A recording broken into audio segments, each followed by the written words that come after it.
This is my 2-week post-op update video. I'm actually a little bit more than 2 weeks though. My 2-week mark was Tuesday and today is Friday, but I didn't want to do my video on Tuesday because my post-op appointment wasn't until Wednesday. And then after my appointment and just leaving the house for the first time in 2 weeks and everything, I was just so exhausted.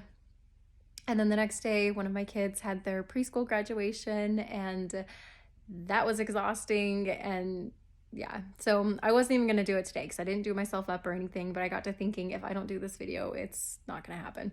So also, at this point, every day becomes easier and easier and better, and life just kind of goes on, And so I used to get frustrated because whenever I was doing my own research and watching YouTube videos of women who had had this surgery, there would be women that did like their surgery day video and then like a week post-op or 2 weeks post-op.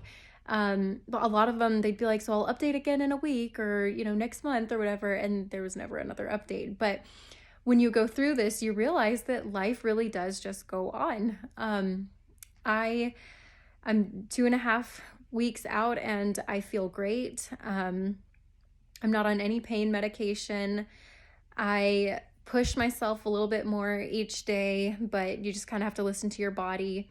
I get sore at the end of the day if I've pushed myself, but I feel like you'll know if you've gone too far if you get like increased abdominal swelling or like spotting or bleeding, which I haven't had any of that. So I'm sore, but I feel like it's a good sore. It's, I'm pushing myself, and ultimately I feel like it really does aid in the recovery process. It speeds up healing.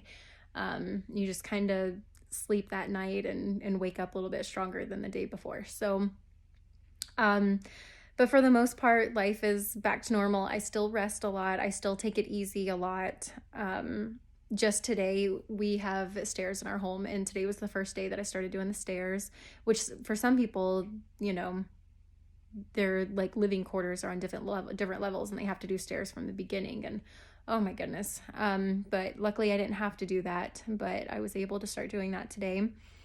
Trying to think of everything. I know in my last video I talked about how my lip was numb, and so at my post-op appointment I talked to him about that, and I did not bite my lip.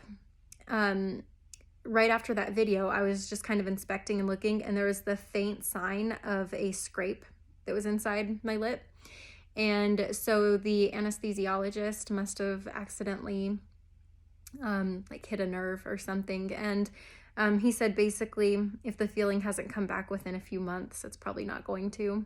So that kind of stinks. But yeah, this whole part of my lip is still numb. It's not numb over here, it's just like right here. So it does seem like it's getting a little bit better, but time will tell. Kind of a weird thing though, he's done over 1,000 of these surgeries, and he said that he's never had a patient have that happen. So lucky me. But I don't know, hopefully it'll get better.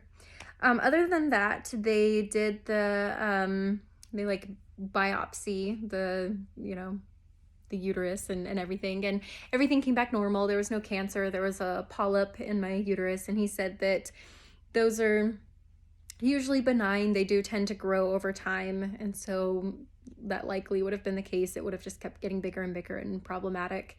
It can also make periods heavier and have more pain. So, and they can become cancerous or whatever, but I don't ever have to worry about it now, so that's good. But everything else came back normal. Nothing was enlarged. I know some women, when they have a hysterectomy, their uterus is like 3 times bigger than it should be for whatever reasons, and but everything was normal, so that was good news. So just overall, I feel so much better. My primary concern and reason for having the surgery was ovarian cysts, and they were painful, and I mean, it would usually just be when they ruptured, and unfortunately mine would hemorrhage, so my stomach would just fill with blood and fluid. And I think I said before, it happened like 10 times in a year and a half. So it was really annoying. It would put my life on hold and unpleasant. And I'm so glad to be done with that. But I would also get pain throughout the month. Like I would get pain when I ovulated. And like I would always know the day I ovulated. And yeah, and then even if it didn't rupture and hemorrhage, it would still be painful just anytime there was a cyst there, because they're supposed to dissolve and go away. But you know, a lot of women know that sometimes these cysts pop up and stick around for a while. And yeah, so I don't have any of that anymore. Now that the pain from the surgery is gone, I don't have like any pain unless I'm just sore at the end of the day, you know? But even then it's just a soreness. Like it's, I don't know, it's, you don't even need pain medication. Like, so when I say it's sore, it's just like, oh yeah, I walked more than usual today and I feel it.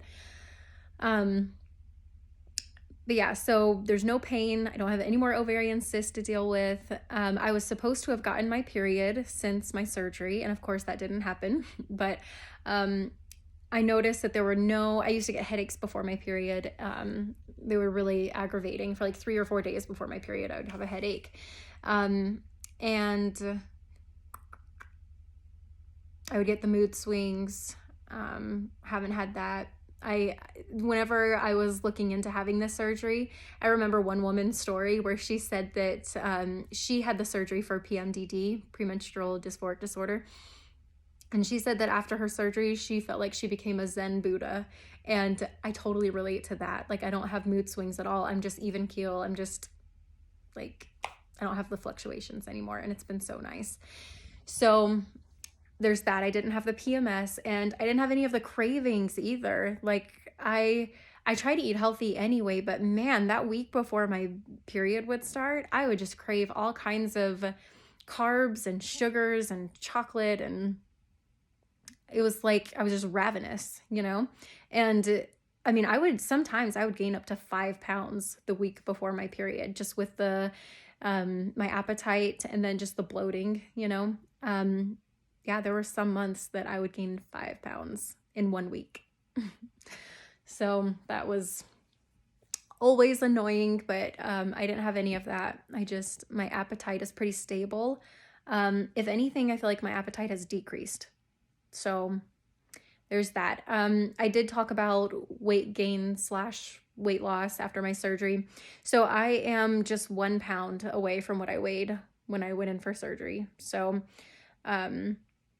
I feel like that will come off. You know, I'm becoming more active, and so my metabolism is going to go back up, and the swelling is going to go down more and more with each week. And so I feel like that pound is going to come off pretty easy.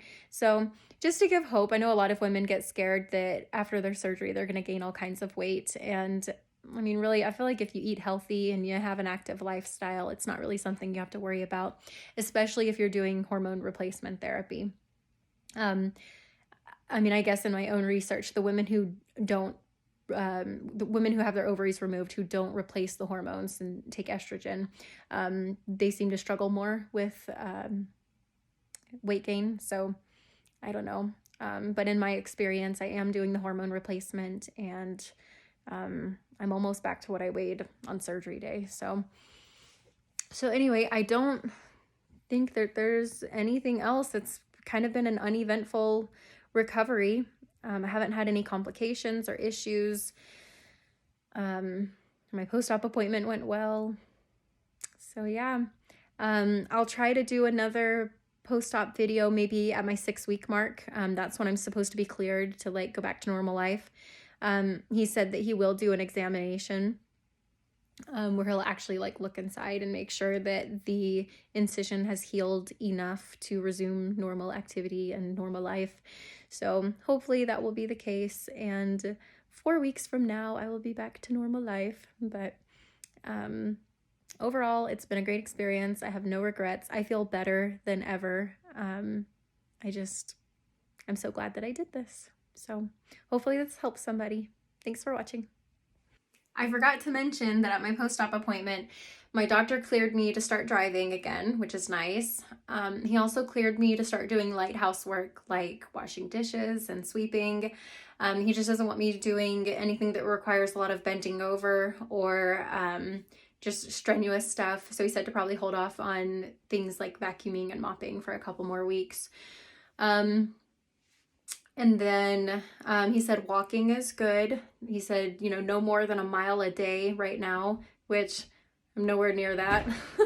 But and then he said to just kind of build on that, and to just kind of listen to my body. But yeah, it's safe to walk a mile if I wanted to. And to just increase on that with time, just depending on how I feel. So life is a little bit closer to normal, but can't wait for my 6-week mark when everything's back to normal again, and I will update you then. Thanks again.